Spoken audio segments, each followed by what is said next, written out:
Okay, so it is 2021 and you're looking to buy a film camera. You've heard all sorts of things and you don't know what to do. So I'm here to hopefully clear some of that up.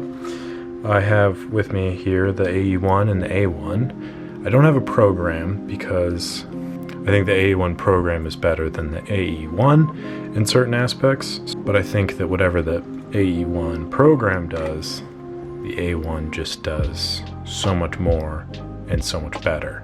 So kind of nixing that from this competition, and it also has something to do with the fact that I don't have an AE1 program. So anyway, let's rally on ahead. We have these two wonderful cameras. I wrote a piece on my website already discussing this, but I thought I'd make a little video and run through it with some visual. AE-1, as we already covered, is really just a great standard all-around camera. It does exactly what you ask it to do, and it's not going to surprise you with anything. If you're getting into photography and trying to understand the basics, I think that it allows you to do that in a pretty reliable format. And I think that at the end of the day, this feels to me like an heirloom kind of camera. Like, you know, your uncle had one and then took it on like family vacations to Europe in the 70s or whatever and passed it down to you so you could learn film photography in high school. That's kind of this camera. That's what I think when I see this camera. That doesn't mean it's a bad thing necessarily. That just, you know, that's how I view it. So great camera, very expensive. I mentioned this, I believe, in my A1 videos.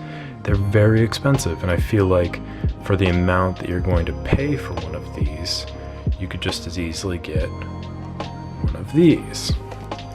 And I think that in the terms of bang for your buck, film camera for your funds, yes, I will quote that, film camera for your funds, you just get so much more with the A1. You have all these different program settings. I'll be honest, I think that self-timers are goofy. Just taking pictures of yourself to me just kind of seems goofy, but whatever. But the 2-second timer, I think that's a really special little thing, because I've taken many long exposure shots, and just even hitting that has like caused the tripod to move a little bit or the camera to adjust. Or what I'll do is I'll like put my wallet out and I'll set the camera underneath that. And then if I do this, it'll like just mess up the frame just enough. So that 2 seconds kind of gives you enough leeway to kind of hit it, and then it'll take the photo. There's so many just little attentions to detail on the A1 that I think really make it special and give it that like professional grade.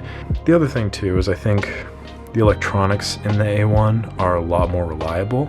I think that this is more built to last, not only in like the overall body type, the fact that there's not a tungsten wire running throughout the camera means that it will be a lot more reliable moving forward.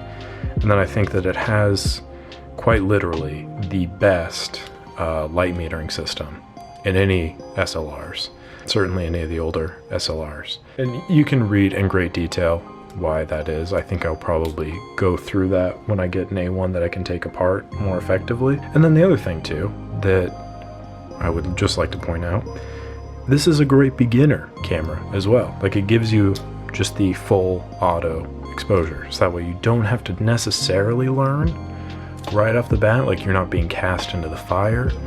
You know, it holds your hand a little bit, and then if you choose to continue to learn and develop like a style look or whatever, it gives you the tools to do that as well. And that's kind of where I separate these, in that this doesn't really have much room to grow. Like, you get what you get, kind of. And on this, I feel like you can continually use it, discover new things, learn more about film photography in general. And I think that that's what sets this apart. This feels more like a growth camera to me.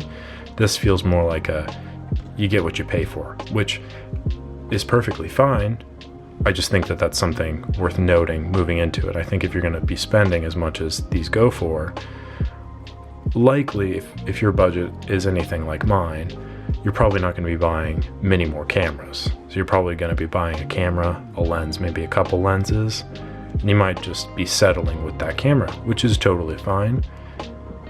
I'd go with A1 personally. I think the amount of options that this camera offers justifies the price just a lot more than the AE-1. I can understand if you think differently, and I respect that, but this is just my opinion piece. So if you don't like it, buy an AE-1, A1 little opinion video. Check out the written piece on my website. The link is down below for that. But for now, thank you very much. Have a wonderful day.